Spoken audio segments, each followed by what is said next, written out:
Thank you very much, both chairs. Assalamualaikum and greetings to all. I'm from Kuala Lumpur, Malaysia, and it is in the afternoon here, about 4:30 in the afternoon.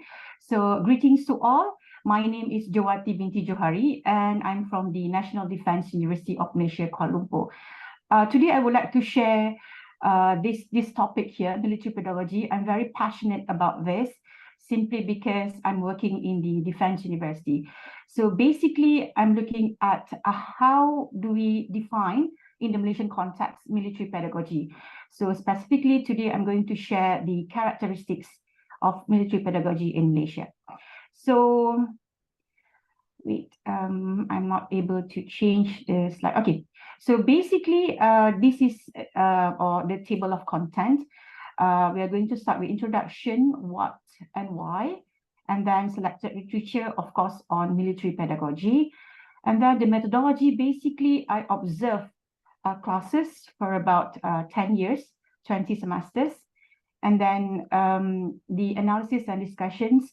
So this is where I get the characteristics. And last but not least, conclusion, recommendations, and what's next. So let's begin. Basically, what this purpose of presentation or sharing session. And this paper basically analyzes the characteristics of military pedagogy in terms of what and how we see it, basically. And then why do we have to do this?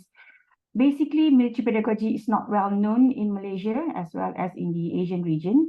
And it is only appropriate as the only defense university in Malaysia that we actually try to understand and try to actually implement it in our teaching and learning. And the literature, so I arranged this according to years. So basically, this is in chronological order. So in 2000, Cafario actually talked about military pedagogy in terms of divergence as well as convergence. So what this suggests is that in one part, we have military personnel going for training in order for them to complete their task, military task. And on the other hand, convergence is where military personnel can come to civilian institutions in order to do their higher degree programs. And in 2003, there's another set of scholars who talk about Spartan and Athens in military pedagogy. So basically, Spartan means we must develop the ability of this military personnel in order to fight and defend a country. And for Athens, it's basically that they need to actually go and have further training, higher education in higher education institutions. So that's that. And also in 2003, we have another scholar talking about how he and a group of friends look at military pedagogy. Basically, military pedagogy is military sciences that look into the philosophies, conceptions, visions, doctrines, aims, approaches, and technologies of military education and training. And in 2008, Fogg actually talked about the definition of military pedagogy. Basically, first, learning must be for the purposes of defense and security. And second, learning is conducted in a military setting. So if you take this definition by Fogg, that means our university is like, using military pedagogy. But I think there's one more in 2002. Sorry, the button does not correspond well. So by two scholars who actually talk about the 7 aspects in military pedagogy. And in 2013, Pillay talked about higher education now for military personnel. Military personnel is becoming an intellectual process on its own. Now, some of you may be wondering why military pedagogy is important. For us at the Defence University, it's a huge challenge, massive challenge to actually educate the undergraduate students who actually come for academic as well as military training. So they are doing academic and military training at the same time, simultaneously. For example, in a day, they will start 8 until 4 o'clock in the afternoon for academic programs, and then after that, from 4:30 to 7:30, they will have their military training, where they can do sports or they can do other parts of military trainings. And then at night, they will have what they call as administrative duties. So it's either can be a lecture on military programs or military aspects of their program, or it can be something like classes revision or preps class. So basically, that's why we feel that it is important. Perhaps some of you may also feel that, you know, maybe other universities or any higher education providers also have the same thing, but because we are located inside a military camp, so that's why definition by Falk in 2008 would suit us perfectly. And I mentioned very early just now the fact that I did observations 10 years, and I started from 2013, about 20 semesters, in terms of the students' reaction to approaches that we use during our classroom learning.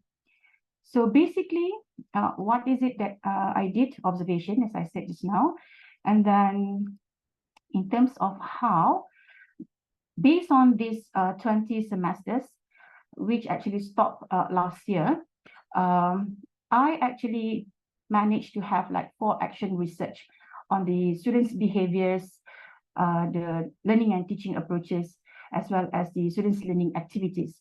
So for example, if the students do not correspond to some activities, then I actually change the activities altogether. Now, I need to emphasize the fact that during these 20 semesters, they are not the same students. Basically, they are from different cohorts as well as different academic programs. So that's why sometimes I was wondering whether maybe doing for just one particular academic program, for example, Faculty of Engineering students only, maybe I can get a different answers altogether. And in terms of the per people or persons who actually participated, so students that I taught myself, as well as 6 other groups of students for other courses, and taught by 6 other educators. So those are the people who actually helped me in order to get this data. Now, moving on to the findings, there are 3 basically characteristics that I managed to actually decipher along the way based on the observations. The first one, military pedagogy as an approach to educate future intellectual leaders of character.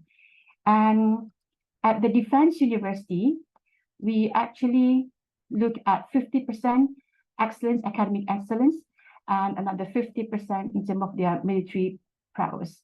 So basically, we're trying to mold graduates who have all this academic excellence as well as military skills. So this is the first one. And the second characteristic is actually military pedagogy for building personality of military personnel. Now, when the graduates or when the students, when they actually undergo academic programs as well as military training, what do we expect of them? And one of the questions that some of the people, when I meet them, when I ask them, what do you think of soldiers, or what do they think of military personnel, military officers? They say that, oh, military kills. So I was wondering, why is this perception comes into their mind? So basically, for military pedagogy, for building personality of military personnel, is the idea that whether the soldiers or whether the graduates, they are able to distinguish between what is wrong, what is right. So basically, at the Defense University, we are trying to make sure that our graduates are morally and spiritually right. So although in let's say in wars, for example, there's Geneva Convention or any other conventions that the military personnel will have to follow, sometimes it's a very difficult situation where they have to decide this is wrong or this is right.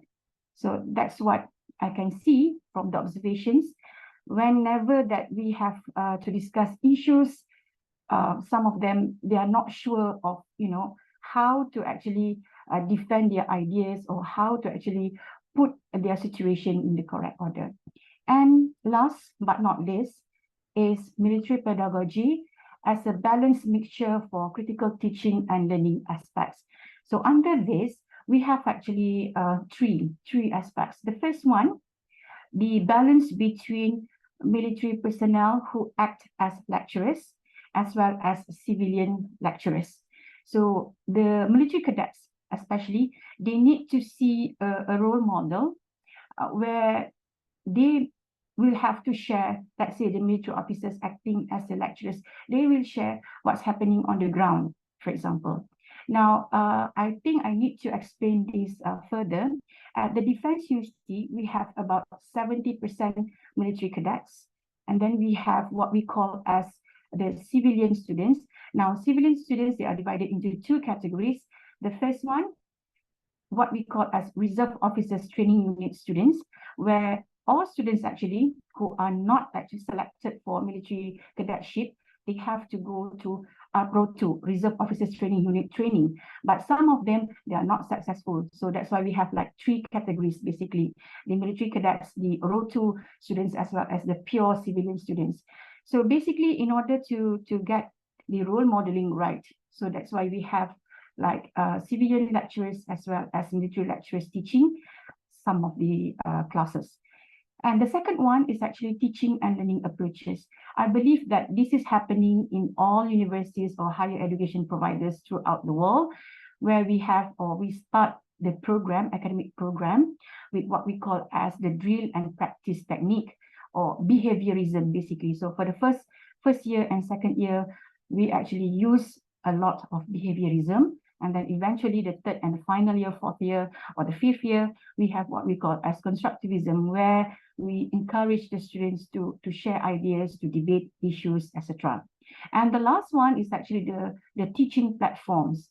Basically, at the Defense University, especially after the MCO, the Movement Control Order during the pandemic, we now have some sort of active hybrid programs, academic programs, where at times students can come to the physical classes, and at times students will have to do it online, attend the classes online. Now, this is very critical simply because the students need to know there are various ways to achieve one goal. For example, they need to understand something in that particular course. So what happens is that it can be done physically or digitally. And we have come to the conclusion. So basically, to recap, for military pedagogy in the Malaysian context, we have three characteristics. And maybe I'm wrong, but I do believe that at least in Malaysia, no other universities have had similar pedagogy like what we have. And military pedagogy is important to ensure the education of future defenders of the nation is systematic and effective. So with that, thank you very much. I welcome questions from the floor or comments, and if I cannot answer them, I will get back to you through email. Thank you very much.